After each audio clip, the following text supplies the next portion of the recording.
guys, and welcome to Hidden Gems.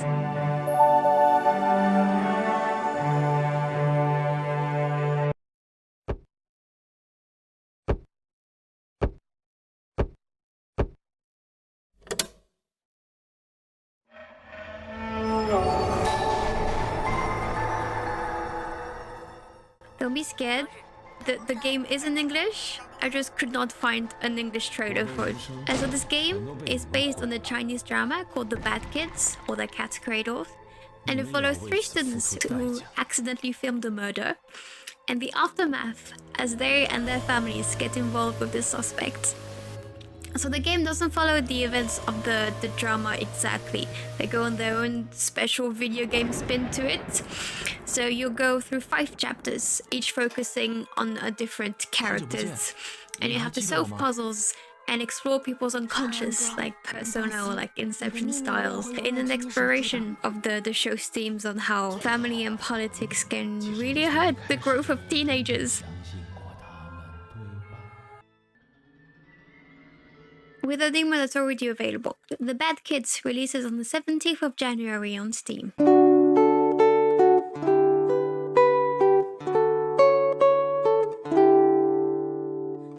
High school is ending, and the world is ending with it. So A Space For The Unbound is a slice-of-life adventure game set in the late 90s in rural Indonesia.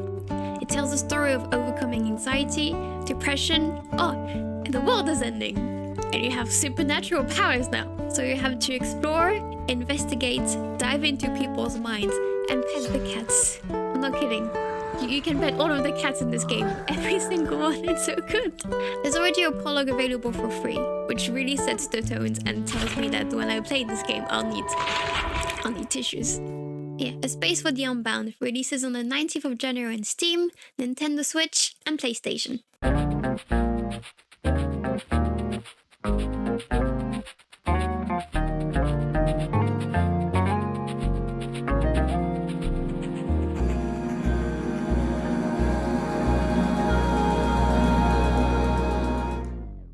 You are an interdimensional traveler stuck in the multiverse, unable to go back home. So you have to explore all the different realities and mediums, which were all handmade, by the way. There was no digital art used in this. The creator just drew everything by hand using loads of different art mediums, and then just scanned everything and made a game out of it, which is so fucking cool. And so you go explore each of all the different art mediums, conquer platforming, boss fights, and figure out your own place in the universe. The Multimedium releases on the 20th of January on Steam.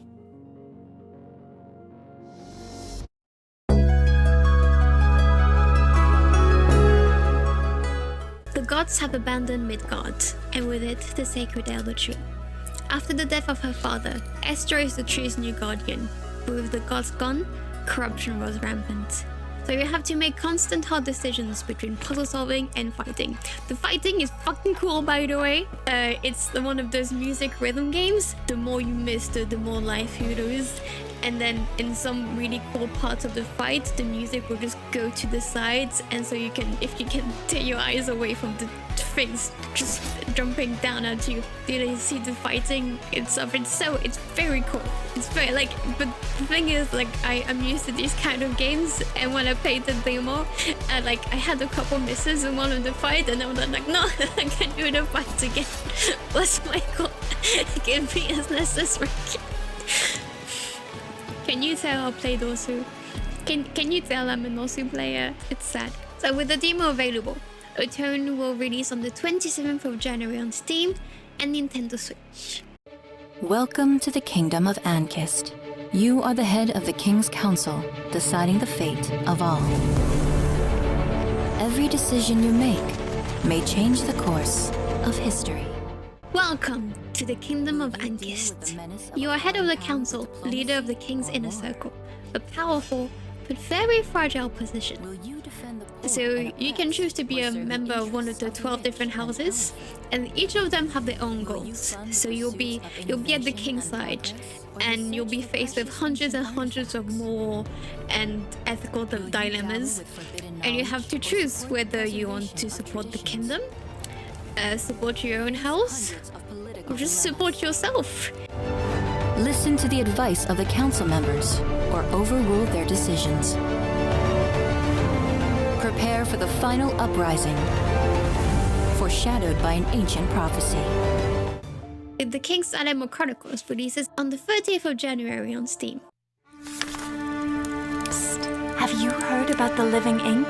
It makes drawn beasts come to life. It's used by Inkulinati, a super secret group who battle one another on the pages of medieval books. Okay, so I do not know how to describe this game. Okay, it's like a mix of Hearthstone with a sprinkle of Heroes of Might and Magic, and also a tiny bit of Smash Bros. Like, play the demo. Okay, it's great. The demo is fun. It's actually, yeah, I don't know how to describe this game. So you're part of a group called the Inkulinati, which keeps reminding me that I am indeed 5 years old, because Q in French is us, and so my brain just go Inkulinati. Hate myself. And so the Inkulinati are warriors that fight using ink and paper. So you have to draw your army, place them, and you can either kill your opponents or shove them into fire all off the stage, Smash Bros style. And you can play the campaign and discover the secrets of the Order, or you can create your own Inkulinati and fight with your friends. With a demo available to play, Inkulinati releases on early access on the 31st of January.